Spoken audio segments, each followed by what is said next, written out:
mantenido. Lo voy a grabar la clase y vamos a compartir pantalla. Y vamos a hablar de las recomendaciones de diabetes de la Asociación Americana de la Diabetes entre 2012 y 2018.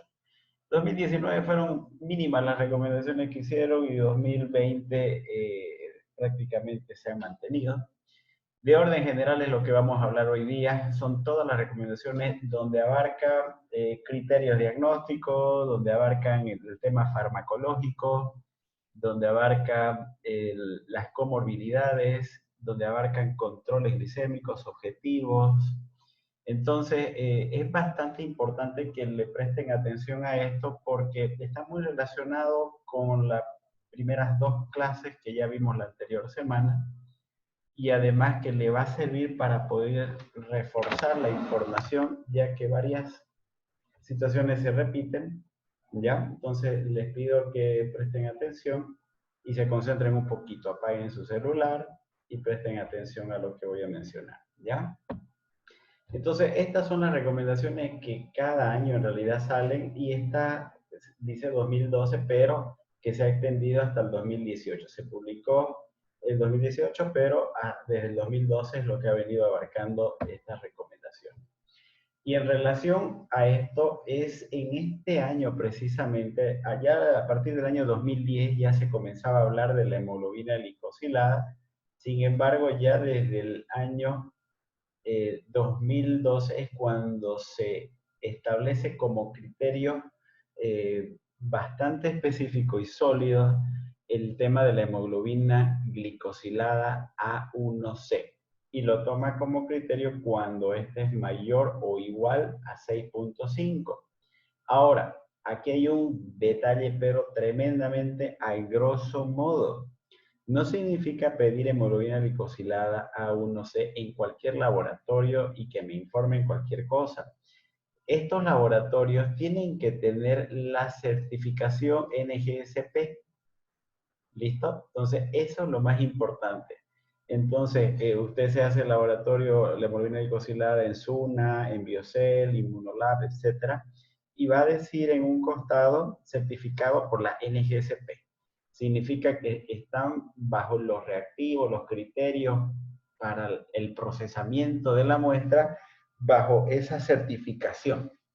Entonces, significa que el resultado que me va a dar realmente es valedero, que me sirve para poder considerarlo como un criterio. Ojo con ese detalle, por favor, chicos. No manden a cualquier laboratorio que hagan esta prueba si no tienen esta certificación. Punto muy, pero muy importante. Ahora, lo otro es el control de la glicemia capilar mayor o igual a 126. Hasta el año pasado, a pesar de que se les dice a los chicos, a los estudiantes, glicemia normal entre 70 y 99, glicemia en ayuna alterada de 100 a 125, glicemia mayor o igual a 126, es un criterio para diabetes mellitus. Y aún así siguen poniendo en los exámenes como criterio mayor a 100, otro mayor a 110, y es porque los valores de referencia de los laboratorios habitualmente suelen poner este dato, y eso está muy mal. Aquí estamos hablando de recomendaciones de la ADA, y eso es a nivel mundial. Entonces, eso es lo que ustedes tienen que tomar en cuenta. Ahora, no tiene que haber ingesta calórica al menos durante 8 horas. Ese es otro detalle sumamente importante. No significa vas a ir en ayuna a hacerte la prueba de tu glicemia. Significa que durante 8 horas no debes consumir alimentos ricos en calorías. Que sea un churrasco, que un bife, un pollo, salchipapa, pique macho, gaseosa, bebidas alcohólicas, nada de eso que me signifique una mayor metabolización de la glucosa. El tercer criterio es una prueba de tolerancia oral a la glucosa, ¿no es cierto? Y esta medida a las 2 horas que sea mayor o igual a 200. Y tiene que ser con 75 gramos de glucosa anhidra disuelta en un vaso de agua. ¿Ya? Y el último criterio son los síntomas clásicos de la diabetes o hiperglucemia o crisis hiperglucémica, y estas que sean al azar mayor a 200. Significa en cualquier momento del día, por algún motivo me hacen esta prueba de glicemia y sale mayor a 200. Vuelvo a decir, tiene que ir acompañado de síntomas clásicos de diabetes. Ustedes ya saben cuáles son, ¿no es cierto? Las poliuria, polidipsia, polifagia, puede haber pérdida de peso, etc. Ahora, los criterios 1 y el criterio 3, aquí dice, si hay síntomas inequívocos de hiperglucemia, el criterio 1 y 3 debe ser repetido este test. ¿Ya? Entonces eso significa de que si de verdad tiene hiperglucemia este paciente, ¿no es cierto? Tendré que volver a realizar nuevamente estas pruebas, cualquiera de las dos. Yo les recomendaría directamente hemoglobina glicosilada 1C, y si esta es mayor o igual a 6.5, pues entonces estamos frente a un criterio más para decir que es diabetes. Ahora, ¿cuántos criterios se necesitan para decir que es diabético? Vamos, que yo con una glicemia es que me salga 200 y tenga síntomas de diabetes, listo, lo considero ya diabético. Que una hemoglobina glicosilada me salga 10%, listo, lo considero diabetes. No se necesita la suma de todos los criterios. ¿Ya? Entonces, si no, de que basta con uno, ¿no es cierto?, que sea bastante sólido e importante, sumado a la clínica, ¿no es cierto?, para yo decir que el paciente tiene diabetes. Ahora, en relación a la hemoglobina glicosilada A1C, entre 5.7 y 6.4 es el equivalente a decir que el paciente tiene prediabetes. Menor a 5.7, vale decir, entre 5.4 y 5.6 es el valor normal. ¿Ya? Entonces, lo normal de la hemoglobina glicosilada es de 5.7 a 5.6. De 5.7 a 6.4 es el famoso prediabético, y mayor a 6.5 ya es un paciente con criterios de diabetes. ¿Ya? Entonces, este 5.7, 5.4, 5.6 es el equivalente, como decir, glicemia de 70 a 99. La hemoglobina glicosilada me da una idea de los rangos de glicemia que ha estado manejando el paciente en los últimos 3 meses. Es por eso la importancia de hacer esta prueba. Ahora, ¿qué pasa en aquellos pacientes asintomáticos, ¿no es cierto?, pero que puedan o no tener factores de riesgo? ¿Cómo yo sé que un paciente que no tiene síntomas tiene altas probabilidades de tener diabetes? Entonces, aquí yo tengo que ver estos factores y estos indicadores. En adultos de cualquier edad con sobrepeso u obesidad, vale decir sobrepeso, índice de masa corporal mayor a 25 kilogramos por metro cuadrado, con uno o más factores de riesgo adicional para diabetes mellitus, tiene un grado de evidencia B. Sin factores de riesgo a partir de los 45 años, grado de evidencia B. Si pruebas normales, repetir por lo menos cada 3 años, y identificar otros factores de riesgo y tratar, es otro grado de evidencia B. Este grupo de acá, si los identifico, ¿listo?, son candidatos para realizar estas técnicas para diagnóstico y evaluación de riesgo. Y estas pruebas son la hemoglobina glicosilada 1C, la glicemia en ayuno, o la prueba de tolerancia oral a la glucosa. Vale decir, si el paciente no tiene síntomas, pero tiene factores de riesgo como obesidad, sobrepeso, pero no tiene factores de riesgo, pero más de 45 años, o si sus pruebas normales son normales, y repetir por lo menos cada 3 años, o tiene otros factores de riesgo cardiovascular y han sido tratados, a esos pacientes hay que hacerle estas pruebas para determinar si no tienen diabetes estando asintomáticos. ¿Listo? Entonces, igual a tomar en cuenta estos factores que son muy, pero muy importantes. En relación a la diabetes gestacional, dos cosas a tomar en cuenta.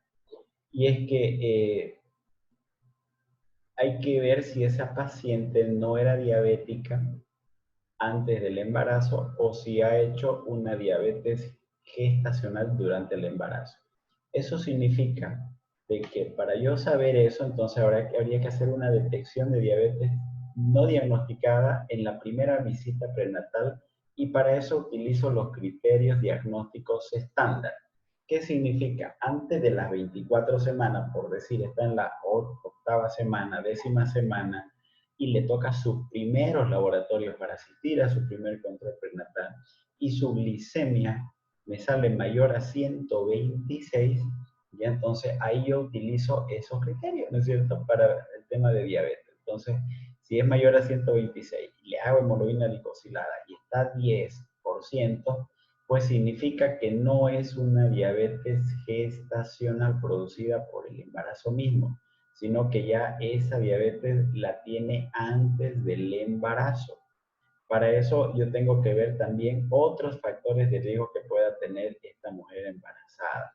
¿Ya? Entonces, factores de riesgo adicionales, sedentarismo, que ya venga con una obesidad al embarazo, que tengan trombosis venosa, que haya utilizado por mucho tiempo, que sea corticoides, warfarina, aspirina, hay gasoplo, miocardiopatía, un montón de factores de riesgo que ustedes pueden asociarlo.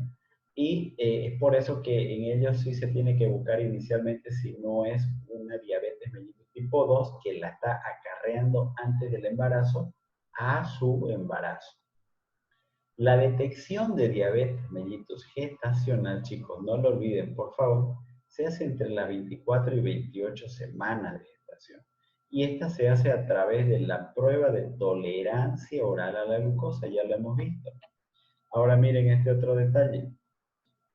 Es una diabetes mellitus persistente si después de las 6 a 12 semanas del posparto, ¿ya? Mediante una prueba diferente a la hemoglobina glicosilada A1C. ¿Listo?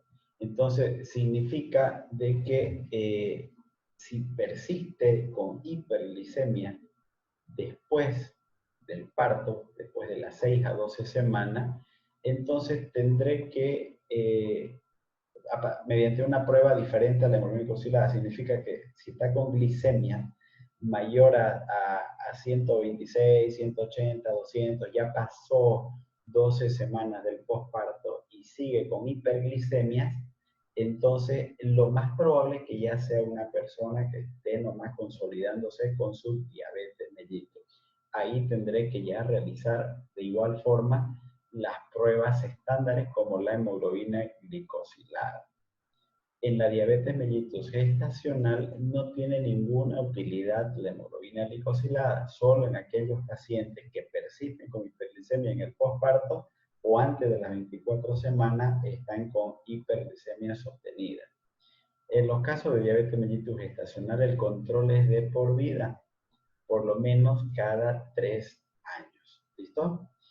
En los pacientes que son prediabéticos y ya vienen en el embarazo, entonces se tienen que modificar el estilo de vida o adicionar metformina. Entonces esta es la droga estándar que por lo general beneficia a los pacientes prediabéticos.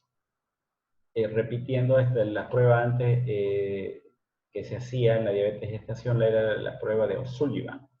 ¿Ya? Entonces, en ginecología seguramente la han debido escuchar, pero esta prueba ya desapareció, ya no se utiliza más. O'Sullivan utilizaba 50 gramos de glucosa anhidra. Sin embargo, con esta nueva prueba de tolerancia oral a la glucosa, se utiliza 75 gramos de glucosa anhidra, ¿ya?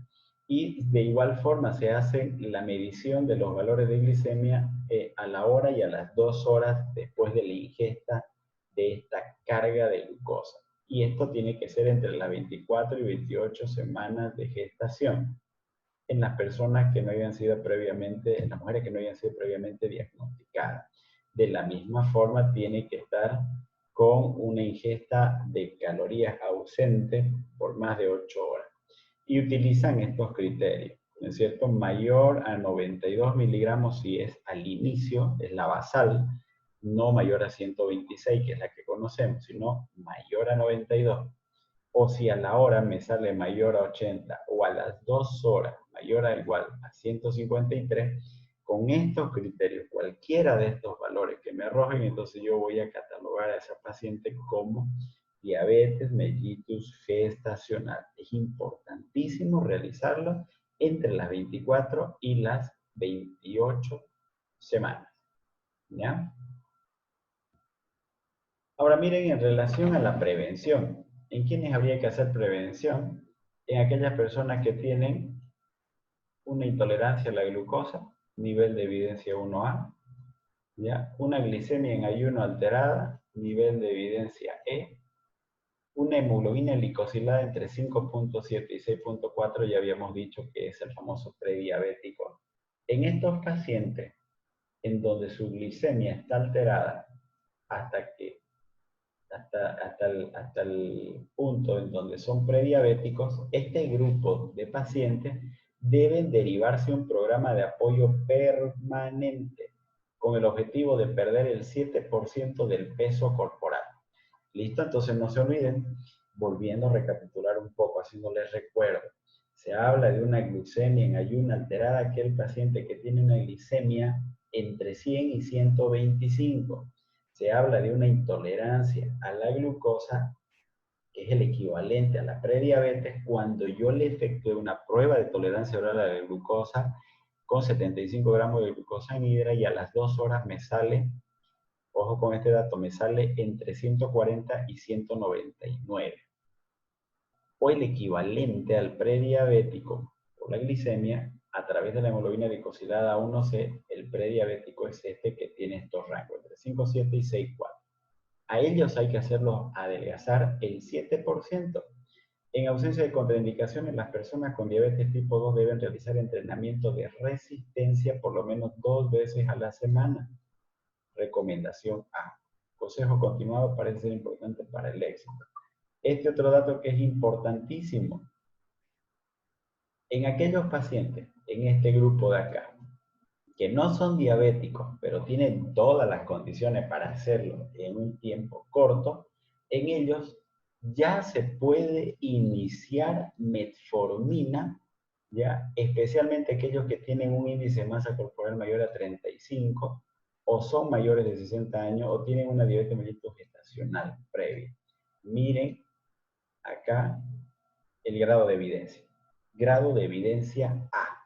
Eso significa que no voy a esperar a que el paciente sea diabético para recién darle esta biguanida o sensibilizador periférico de la insulina. Yo puedo medicarlo tranquilamente si tengo estos criterios que le acabo de mencionar. ¿Ya? Entonces vuelvo a repetir, índice de masa corporal mayor a 35, mayor a 60 años, ha tenido diabetes mellitus gestacional previa o tiene cualquiera de estas 3 situaciones. ¿Ya?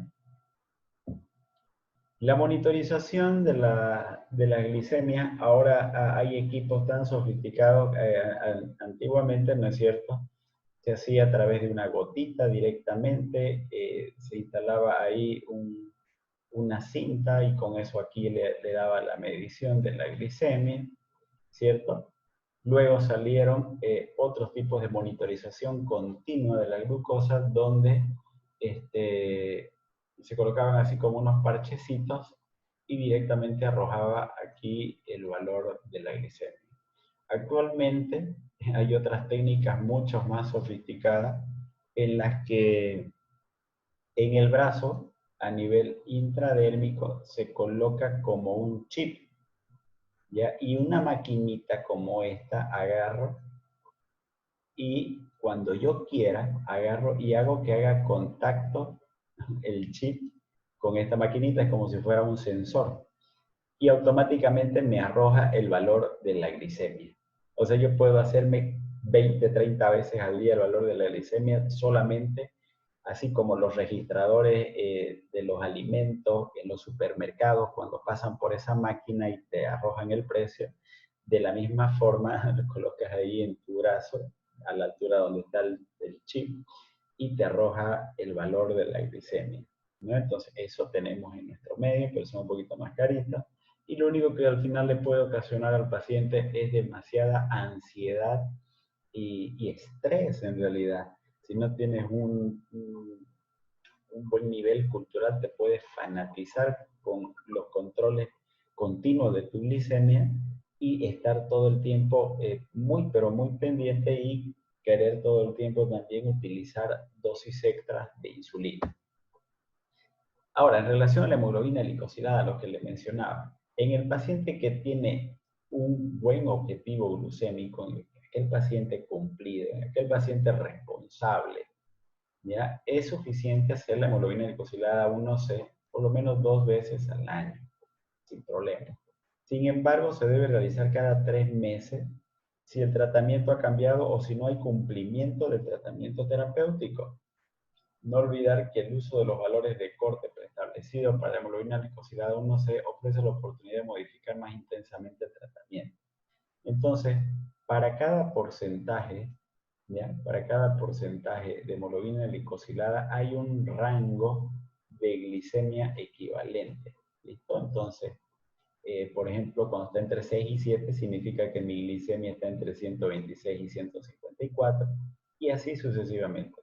Cuando yo tengo una hemoglobina glicosilada de 10, por ejemplo, significa que está mi glicemia en alrededor de 250 miligramos. Y ese valor lo ha estado manejando los últimos 3 meses. Por eso, de ahí la importancia de que les pido glicemia y hemoglobina glicosilada en el control y el paciente no come nada el fin de semana. Cuando llega el lunes se hace el control y su glicemia sale 70, pero su hemoglobina glicosilada está en 11, 12. Y el paciente feliz, ¿no es cierto?, diciendo, no, pues está normal mi glicemia. Pero la hemoglobina glicosilada está reflejando realmente cuánto ha manejado los últimos 3 meses y es más importante. Ahora, miren, esto de acá es sumamente importante. El objetivo glucémico en los adultos en relación a la hemoglobina glicosilada, un objetivo estricto se habla cuando este es menor o igual a 6.5 y un objetivo menos estricto cuando es menor o igual a 7. Cuando hablamos de los controles en relación a los valores de glicemia, los vamos a dividir en dos grandes grupos, ¿ya? Entonces, lo vamos a denominar en ayuna y postprandial. Estamos hablando de objetivos glicémicos en los adultos. Aquí estamos hablando en relación a la hemoglobina glicosilada y aquí estamos hablando en relación a la glicemia. Aquel paciente que ya viene tomando hipoglucemiante o se está colocando insulina, mis objetivos glucémicos en ayuna es que su glicemia sea menor o igual a 140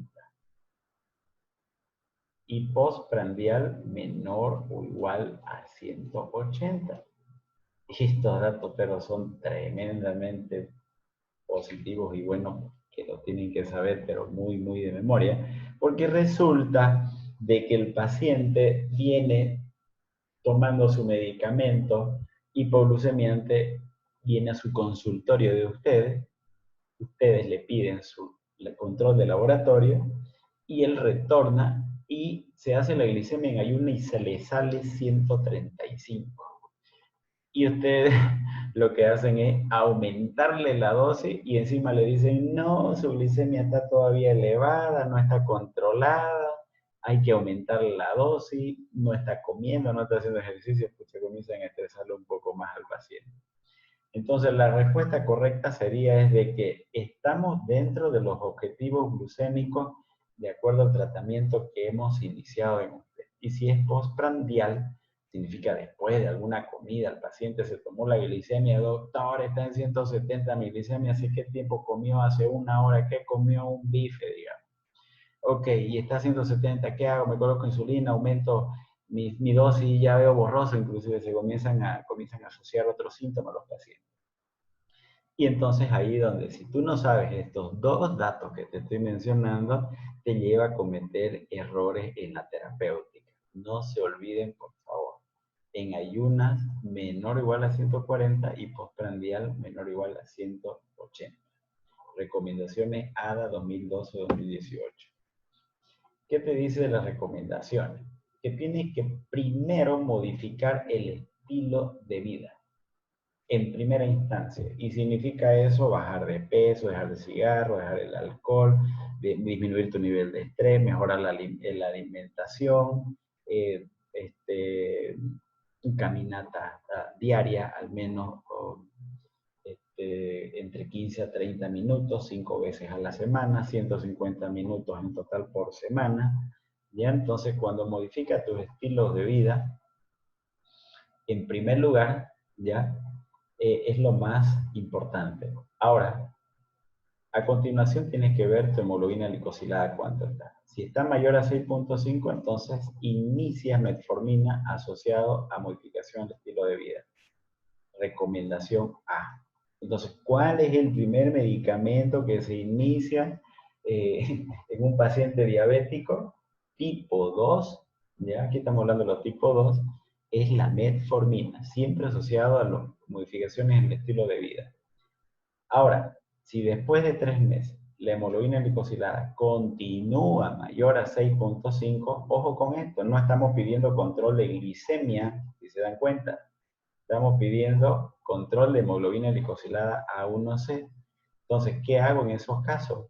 Pues mantengo lo primero, mantengo lo segundo y agrego una sulfoniluria. Es por eso que van a ver ustedes muchos pacientes que reciben el famoso glucovance, que es la combinación de metformina más glibenclamida.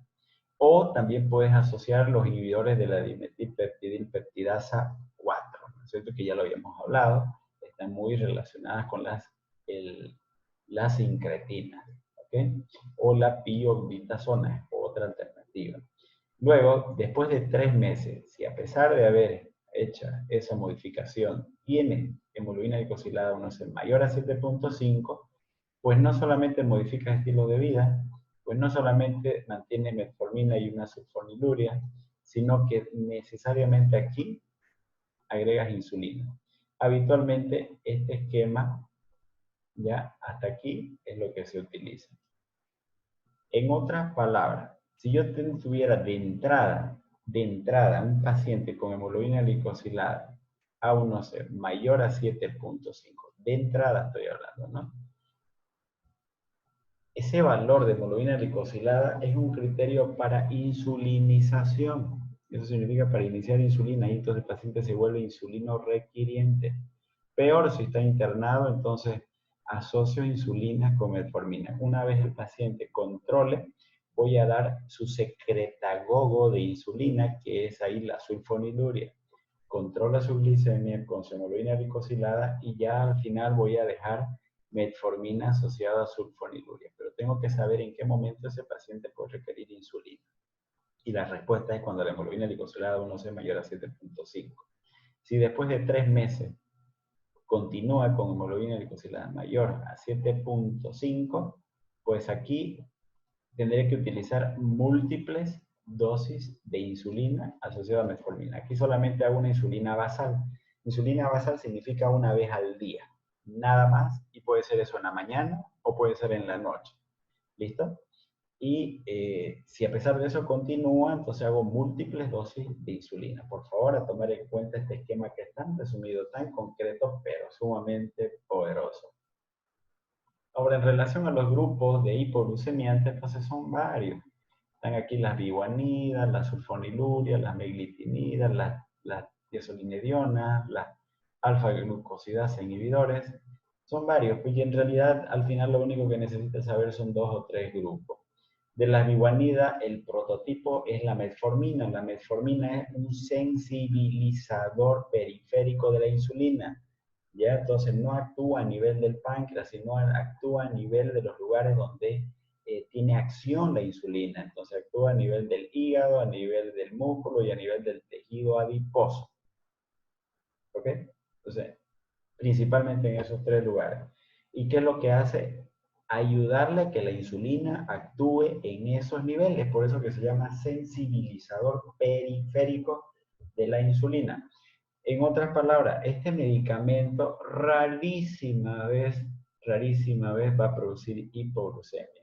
ya que por lo general este medicamento es normoglicemiante. ¿Ya? Entonces no lleva al otro extremo. Por lo general normaliza la glicemia. Lo que ustedes tienen que saber y que es importante es las contraindicaciones para la administración de la vivanida. Entonces la acidosis láctica es una de ellas, ¿listo? Y lo otro, la insuficiencia renal y la insuficiencia hepática. Cuando hay insuficiencia renal y el filtrado glomerular es menor a 45 ml por minuto, pues ya no es útil utilizar metformina en ese paciente con nefropatía diabética.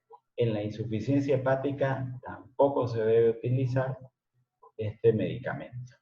En segundo lugar están las sulfonilurias de segunda generación y el más importante, la glibenclamida.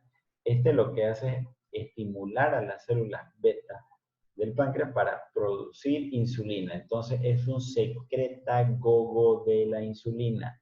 Estimula la producción de la insulina, en otras palabras. Este medicamento en los pacientes diabéticos tipo 2, pero que son flaquitos y que no tienen resistencia a la insulina o muy poca, se benefician de este medicamento también. La particularidad de este medicamento es de que verdaderamente produce hipoglucemia.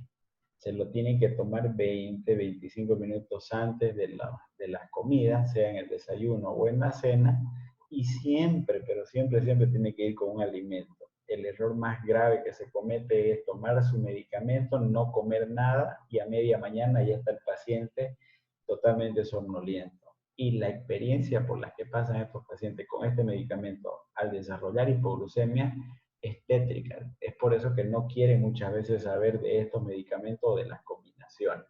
Entonces, tomar en cuenta ese archi detalle. La meglitinida, muy poco usada, las tiazolinedionas, ahí está la pioglitazona con un efecto muy parecido a la metformina, ¿ya? No producen igual hipoglucemia, aumenta el colesterol HDL, baja los triglicéridos, tiene algunos efectos metabólicos que son importantes. Entonces, aquí están las famosas dos sincretinas, entonces está aquí el péptido similar al glucagón tipo 1 y aquí está el glicopéptido inhibidor gástrico. Este polipéptido péptido similar al glucagón tipo 1 lo que hace es favorecer la glucogénesis a nivel del hígado, favorecer la glucogénesis a nivel del músculo y lipogénesis a nivel del tejido grasoso o lipídico. O sea, significa que a través de las moléculas de glucosa hace que se almacene el carbohidrato en esos lugares. Gracias a quién? A que a nivel pancreático esta incretina produjo una secreción de insulina y la insulina lo que hace es abrir la puerta para que ingrese el carbohidrato dentro de esa célula. Y es por eso que se almacena glucosa bajo la forma de glucógeno en estos lugares para cuando sea necesario utilizarla. Esta incretina sobre todo se estimula frente a los carbohidratos y a las grasas. ¿Ya? Se sintetiza habitualmente en las células K, que están localizadas aquí entre el duodeno y el yeyuno. ¿Listo? Por lo contrario, el polipéptido inhibidor gástrico, perdón, aquí son las células L y estas son las células K. El polipéptido inhibidor gástrico se secreta más que todo más abajo a nivel del íleon o partes del colon y responden más aquí a la ingesta de grasa. Ambos tienen un efecto muy parecido, son incretinomiméticos, estimulan ambos la secreción de insulina y por lo tanto disminuyen la glicemia al también disminuir la producción de glucagón. Entonces esto es habitualmente lo que se produce, ¿no? Se liberan las incretinas, estimulan la secreción de insulina y bloquean la de glucagón, regulan la glicemia, ¿cierto? Y es ahí donde inmediatamente aparece la enzima que inactiva la GLP-1, que es el dipeptidasa 4, ¿cierto? Cuando ya alcanzamos un control glicémico normal, entonces se bloquea esta producción. Y lo que se ha buscado es crear nuevos medicamentos para que inhiban a la DPP4 y al inhibir, por lo tanto, las incretinas van a tener mayor efecto para controlar mejor la glicemia. Entonces, que ahora es por eso que han salido los inhibidores de la DPP4. Esto es prácticamente, ya lo hemos visto hace unos minutos atrás, las funciones. Y aquí están los famosos inhibidores de las DPP4. Y el más importante y que tenemos en nuestro medio y que lo uso yo comúnmente igual es la sitagliptina. ¿Ya? Entonces, fantástico la sitagliptina, se puede ir asociado a metformina con insulina dependiendo del caso. Bueno, entonces tiene un efecto fantástico, ¿ya? No producen hipoglucemia, eso es lo bueno, y rara vez se puede tener efectos adversos como urticaria, pancreatitis, etc. Es muy bien tolerado el medicamento. En relación a la insulina, ustedes saben que es una hormona peptídica formada por dos cadenas de aminoácidos unidas entre sí por puentes disulfuros. Tiene un peso molecular de 6.000 y tiene efectos pleiotrópicos. Ustedes van a escuchar esta palabra pleiotrópico, significa que en varios lugares actúa. ¿Listo? Entonces actúa a través de la captación, almacenamiento y liberación de glucosa, de aminoácidos y ácidos grasos, participa en el control de la función simpática, transporte iónico transmembrana, tiene efecto de proliferación y diferenciación celular, e inclusive tiene un efecto antiinflamatorio vascular, al igual que la cestatina. Entonces son efectos pleiotrópicos, actúan en diferentes lugares. Promueve entonces la captación, depósito y uso de la glucosa por el hígado, promueve el metabolismo de la glucosa en el músculo, aumenta el transporte de glucosa a la mayor parte de las células del organismo, facilita el depósito de grasa en el tejido adiposo y promueve la entrada de aminoácidos a la célula. En otras palabras, la insulina es como una llave que permite que la glucosa entre a la célula. Y ya les he dicho qué tipo de célula, ¿cierto? Vuelvo a repetir, el tejido adiposo, músculo e hígado. En el hígado, ¿qué es lo que va a entrar? Bajo la forma de glucógeno. En el músculo van a ingresar las proteínas, pero se van a almacenar a través de los aminoácidos, gluconeogénesis, etc. Y la lipogénesis en el tejido adiposo. ¿Ya? Entonces, por eso aquí dice, facilita el depósito de grasa en el tejido adiposo. Muy bien, entonces pasemos a la cuarta parte, por favor, chicos. Vamos a cerrar esta charla, ¿vale?